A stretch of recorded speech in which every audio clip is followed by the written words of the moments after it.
Odhav industrial એસ્ટેટમાંથી 1525 kilo ભંગારની ચોરી કરનાર 3 તસ્કરોને ઓઢવ પોલીસે ઝડપી લીધા છે।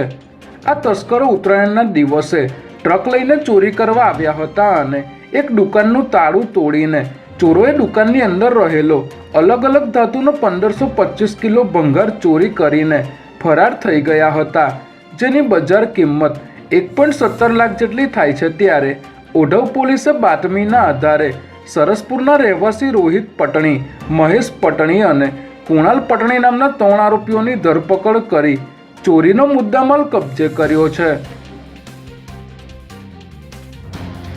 સાબરમતી વિસ્તારમાં આવેલી મેટિસ હોસ્પિટલના આઈસીયુમાં સારવાર લઈ રહેલી એક મહિલા દર્દીની હોસ્પિટલના સ્ટાફ દ્વારા છેડતી કરાતા ચકચાર મચી છે।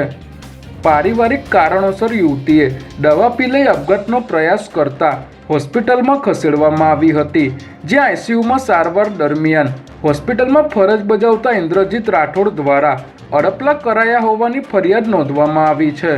પરિવારનો આક્ષેપ છે કે તેઓએ હોસ્પિટલના સીસીટીવી ચેક કરવાની માંગણી કરી હતી, પરંતુ હોસ્પિટલે ઇનકાર કર્યો હતો। ત્યારે આ મામલે સાબરમતી પોલીસ સ્ટેશનમાં ફરિયાદ નોંધાતા પોલીસે વધુ તપાસ હાથ ધરી છે।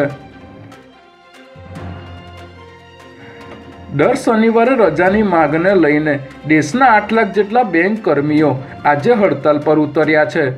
United forum of bank union દ્વારા બેંકોમાં 5 દિવસના સપ્તાહના અમલીકરણની માંગણીના ટેકામાં આજે હડતાલ કરવામાં આવી છે, જેમાં વિવિધ બેંકોના 8 લાખ જેટલા કર્મચારીઓ અને અધિકારીઓ જોડાયા છે। આ હડતાલમાં રાજકોટના 1500, સૌરાષ્ટ્ર કચ્છના 5500 સહિત ગુજરાતભરના 15,000 જેટલા કર્મચારીઓ જોડાયા છે। ત્યારે બેંક હડતાલને કારણે ગ્રાહકોને પડનાર સંભવિત મુશ્કેલી અંગે યુનિયન દ્વારા દિલગીરી વ્યક્ત કરવામાં આવી છે।